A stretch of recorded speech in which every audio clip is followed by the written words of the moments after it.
21st of February. I hope you had a fantastic weekend at your place, and welcome along here for another week in the store and in Skeinz, and plenty going on, as there always is around here, which is great news. Episode 140, would you believe? Where does that go, right? Time is flying. Quite full on around here. We're both, Claire and I have been working on stuff for the sale, as you may be aware. That comes up next month. I won't release the dates for that just yet, but I will talk about that a little later on. And of course, many of you snapped up the last of that New Zealand made vintage, which was went out at the end of last week, Thursday, Friday. Good morning, Bev. Hope you're feeling better. Yes, I'm feeling a lot better. I had viral conjunctivitis. So that's why you didn't see me on Thursday. I thought the last thing you needed to see was me looking at you with red weepy eyes, which isn't very attractive, is it? So, and it's highly contagious. So I stayed at home for a couple of days away from people. So that's why I wasn't around. Other than that, I was feeling fighting fit, but except for looking a little bit weepy and crusty. At my age, that always happens, doesn't it? But yes, I'm feeling much, much better. Thank you. And Charles is in the house. Hey, Charles, how are you? Yes, I am feeling much better. Yes, what is happening this week? So many of you picked up the New Zealand vintage. Well done. That was a great price. We have got the order. We're waiting for the next order, which should be here any day now. The ship has had what I call the scenic route coming in for us, but I've got a sneaking suspicion it might have landed in Auckland now. So hopefully it will be not too far away, which will restock all our colours fully, both in Vintage Abroad DK. So all the shades that were in New Zealand will switch across to Vintage Abroad DK, and also in Templi. So we'll start having a full contingent in that, which will be great. We're really looking forward to that, to be honest. So if you've been in the store, you'll notice there's some big sort of hole and empty shelves. That's because we're waiting for that yarn to come in. So fingers crossed, it won't be too far away. I did and have managed to get some knitting done. So since I was at home on Thursday, I did a bit of work in the morning, and I thought, right, I'm going to sit down and get a bit more work done on the project that I'm working on. So just as a refresher, look, the poor magazine's getting a bit, look at that, it's a bit loved.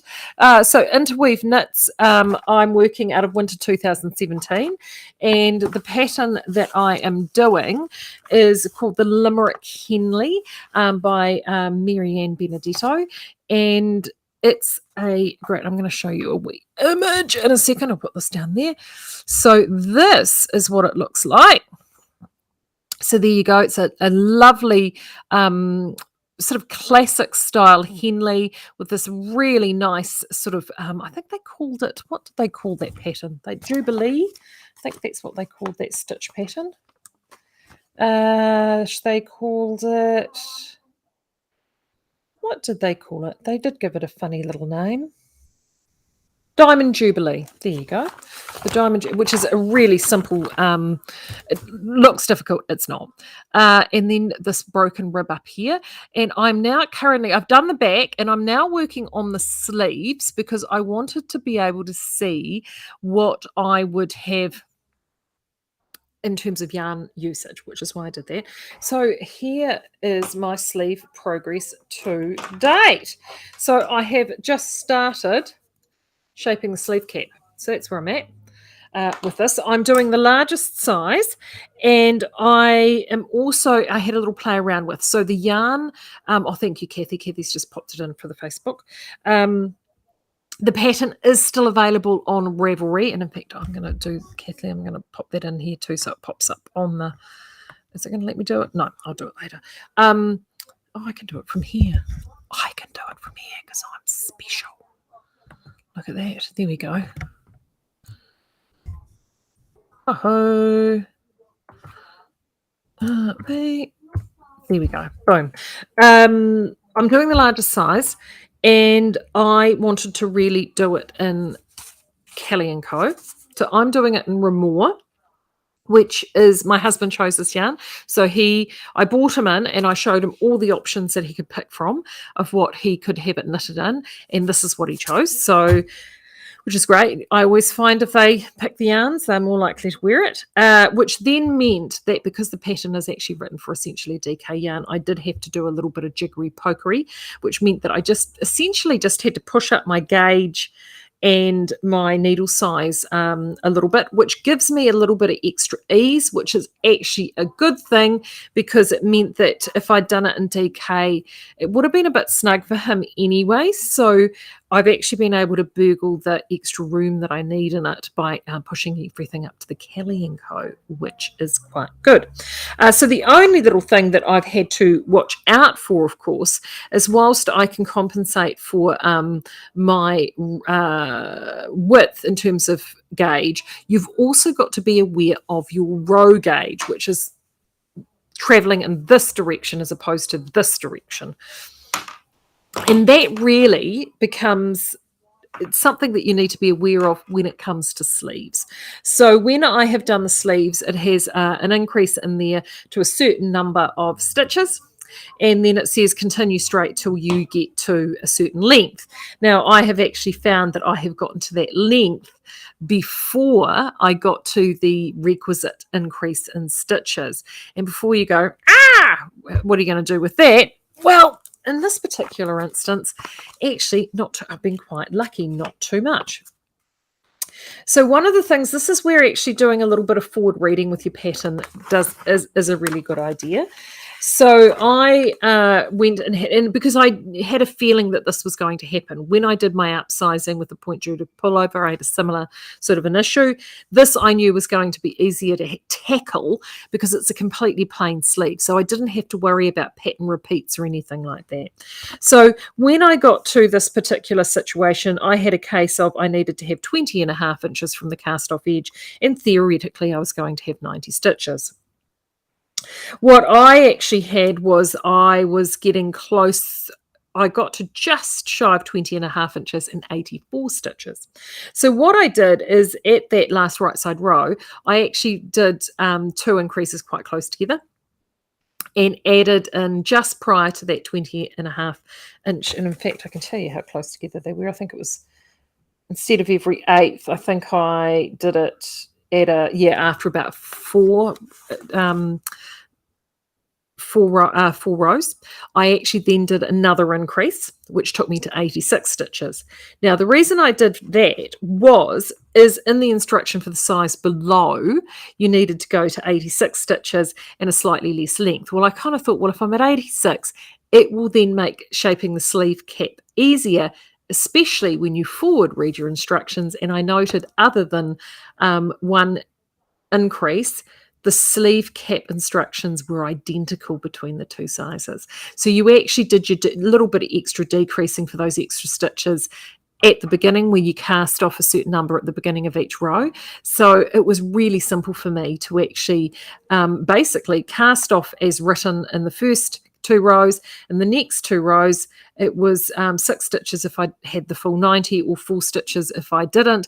I just actually jumped back to the next size down and then it took me, both sizes ended up with the same number of stitches to progress for the next part of the sleeve cap shaping. So that meant that I knew that everything should fit in. So I was really, really lucky. The grading in this has actually worked in my favor, and it's meant that doing my little bit of jiggery pokery has not really been a terribly big deal at all. But of course, the biggest thing with this is make sure you jot your notes down of what you've done. So when you get round to doing the next sleeve, you can remember. Because I just find that by the time I get to the next one, I think, how did I do that again? So that is where I'm at. And it's been great. And I have to say, I have thoroughly enjoyed this so far. So the sleeve cap, with any luck, I will get the sleeve cap. So obviously I'm a good over 2/3 through the sleeve now. I will get that done after work tonight, which will be great, and looking forward to it. And then I'll do the second sleeve. The other beautiful thing about doing it this way, if you say to yourself, well, okay, it's an intriguing way of doing it. see, don't lose that so I can show you. The other nice way of doing this is that it also helps me in terms of my yarn usage. So that's why I wanted to do it. It would give me an idea of the yarn usage that I would have. So here is my back there.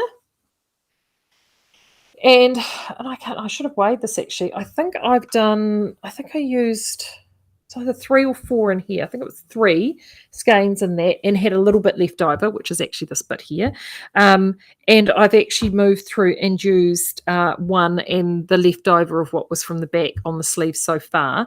And then I will probably go partly into a skein to finish the sleeve. So all told, it will be sort of around, I think I'll use about 8 to 9 full skeins of this to complete this project. So that's great because I'd actually purchased a bag. So I'd bought an entire bag of 10, thinking that should be more than enough. And it looks like it is definitely going to be more than enough, which is awesome.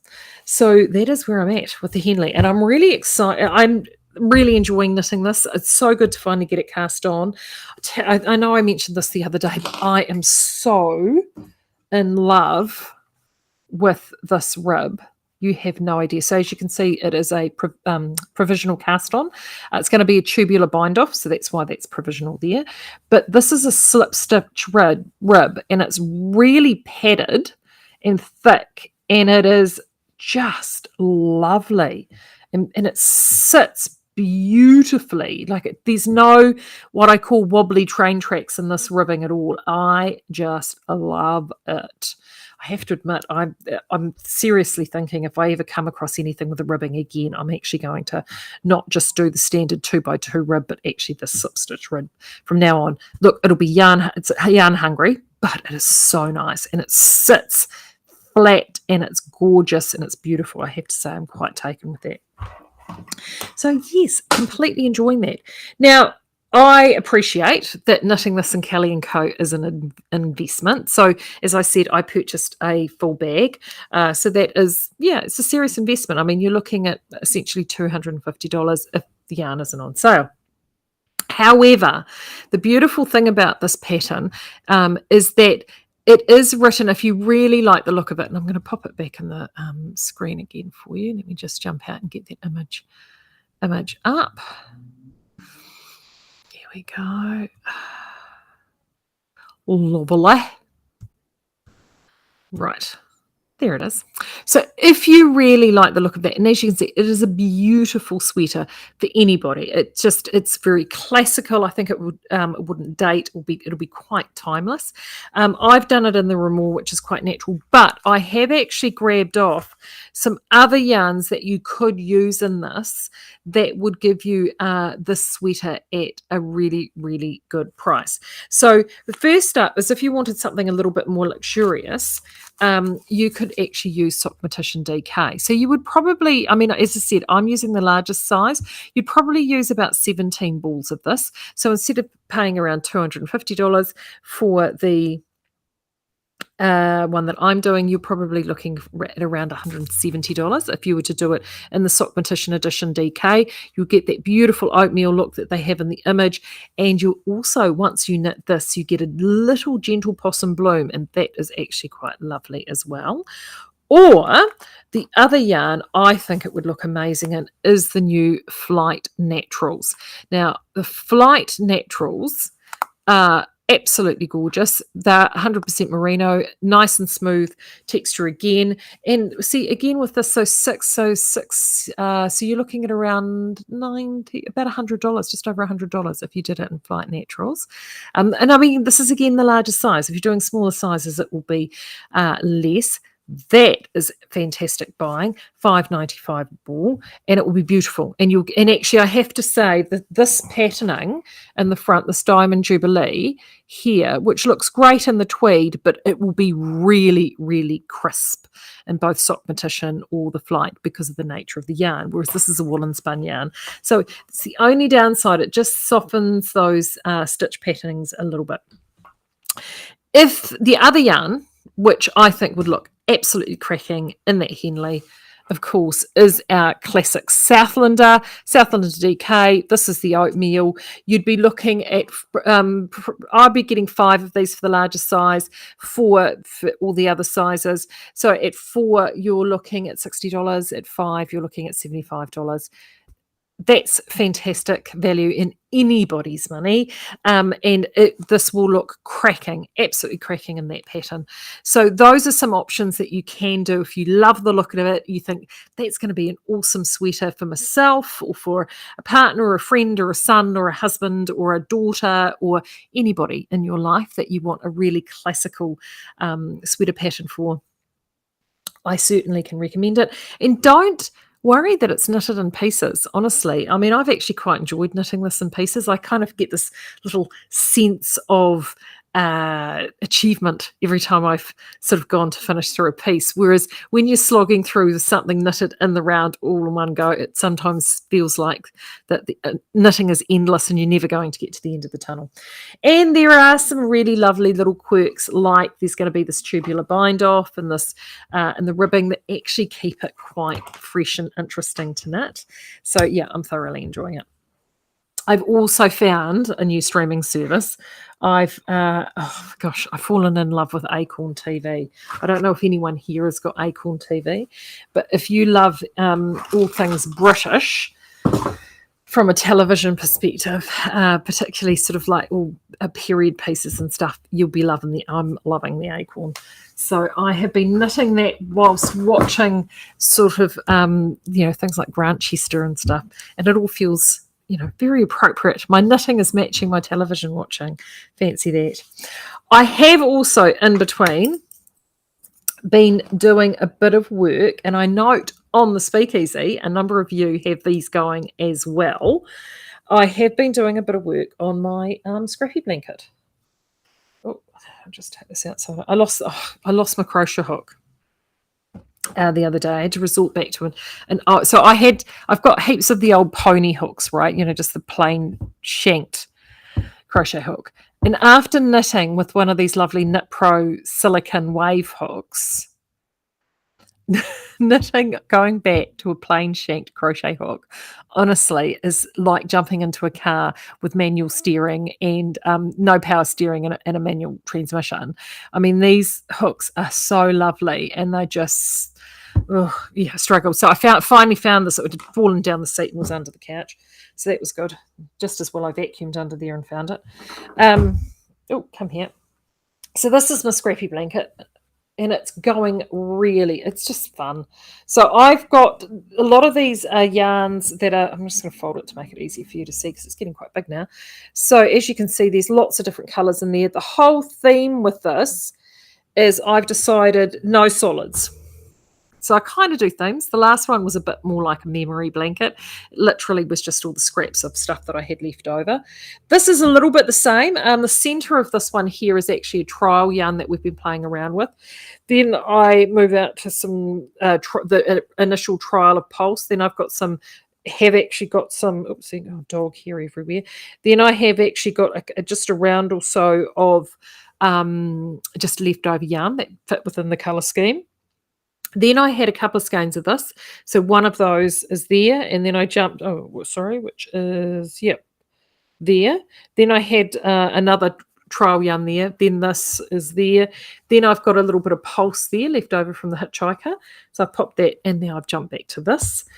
And I've got a couple of skeins of Malabrigo, 100 grams, sitting at home, which I've just got to wind off. And you're probably thinking, wow, you're sticking those in the blanket. But they're like one-offs, like they're ones that I think I'd bought because I like the colour of them all. They're quite random.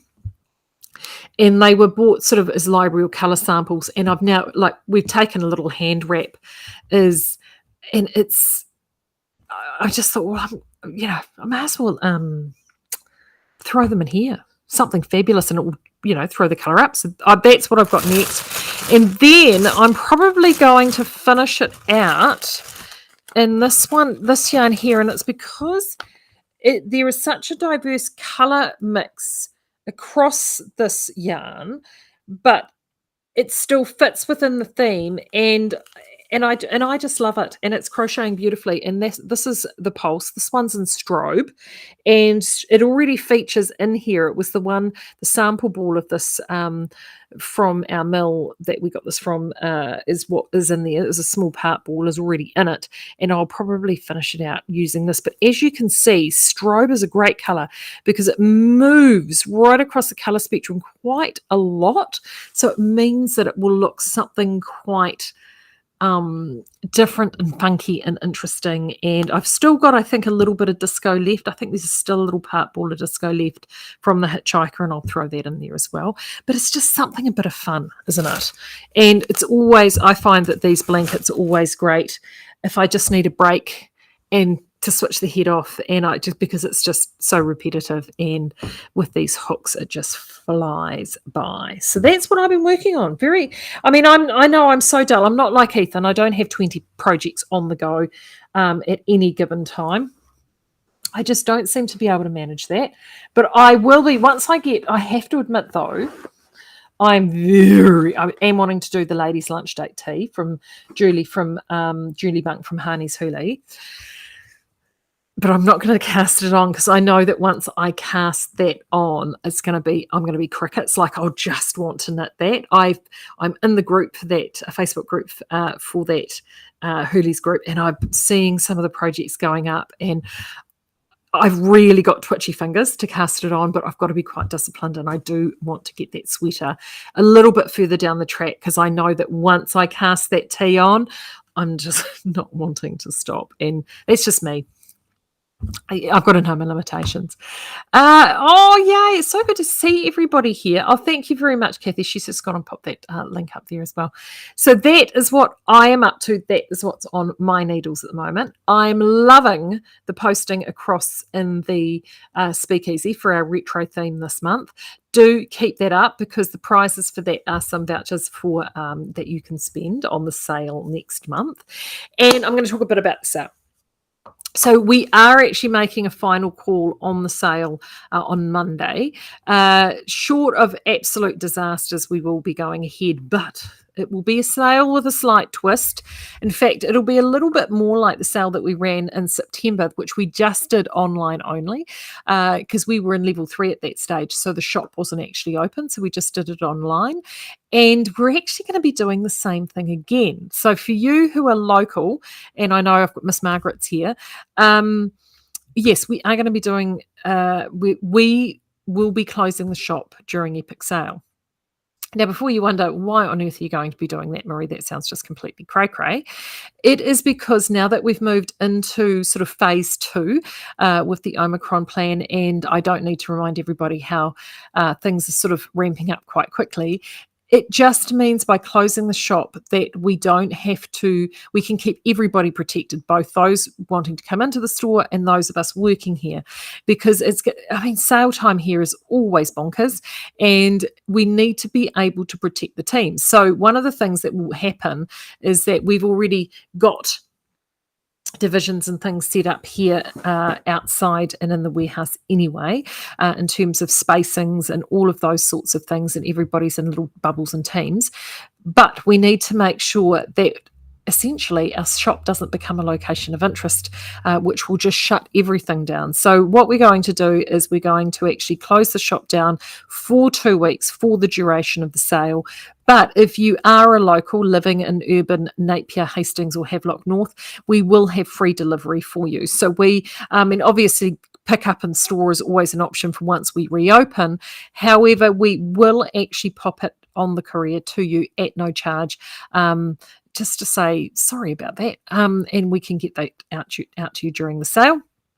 It'll probably be on orders over a certain. I haven't determined that. It'll probably be $30 or $40, but we will make sure that you will be able to get your orders in that time as well. So yes, so that's the plan at this stage. It also means too, fingers crossed, that we shouldn't have as many issues in terms of overselling and things like that because the shop isn't open as well. So everything will be sitting in the same warehouse location. So there's a few logistical things that definitely help. I can tell you it will be a store-wide sale, so like we did last year, so there will be loads of really amazing specials. The wonderful Steph actually has those at the moment, and she's photographing them, and they will all be loaded up along with a blanket discount across everything else in store, so you'll be able to shop on those. So that will be loads of fun. And yeah, we just really enjoy it. I mean, all the yarns have been arriving, and we've got a whole heap still yet to come. So there is some really interesting yarns, stuff that you've never been able to see. And we will be having a lucky dip situation going on as well, which will be for all those remnant balls that are usually only available in the shop. We gave you a taste of that with the vintage last week, but we will be doing a sort of a lucky dip / grab bag style situation with all of those yarns that are not quite enough to load online, but we still have enough of them to lucky dip out at a really good price. So those will be happening too. So there's still lots of fun things to have. We've been also having a look at where things are with the couriers. Speaking of phase 2, I did pop up a Facebook post last week with a link, and I think I popped it out in our newsletter as well last week with a link from our couriers, just to give you an idea of where some their warehouses are tracking. And they've sort of done their own version of the traffic light system. So they are working, I have to say, they are working so hard to try and keep the service to you as seamless as possible. But I don't need to explain to you what unpredictable times we have right now. And if you are in Auckland and you've ordered from us from Auckland, or something that goes through the Auckland sorting centre for New Zealand couriers, things are taking a bit longer to get through there because they've had a number of their bubbles and teams that have had to go into self-isolation. So just don't be too alarmed if things are taking a little bit longer than normal. And now we've actually popped a note on all our tracking too, coming out to let you know that that's happening. But most places at this stage are tracking close to normal, but it's just going through those hubs where things are being a bit slowed up. And Auckland is the main one, little bit sluggish through Inter-Island and Wellington, but things at this stage, touch wood, and tracking okay. So that's good news for the sale as well. What else did I have from Claire? She gave me a list, and I keep forgetting. I know. I wrote the list down and left it on my desk. Classic, eh? What will be the cost to deliver it rurally in the sale, Kathy? So rural delivery will probably, I just checked with Claire, but it will be $5.95. It'll be just the standard delivery fee if you're rural delivery. But I'll just check with her because we might be able to do something for that as well. So we're just negotiating with them at this stage. But you can always still do pick up in store. That's never going to be a problem. Alrighty, well, I'm not going to stop talking, and I'm going to go and keep working. Oh, that's the other thing too with the sale that I will let you know is you definitely want to take the opportunity next month to stock up an epic sale, because unfortunately there are going to be some price increases from April 1. We have tried to avoid it as much as we can, but unfortunately, like everything else, our costs are increasing, and quite dramatically. And so we are having to we're holding on to as many things as we possibly can, but we are going to have to make some incremental price increases on a number of yarns. So definitely epic sale is going to be the time to stock up. So without further ado, I'm going to keep going. I'll talk to you again on Thursday, and have a great rest of week, and cast on and knit on. Until then, bye.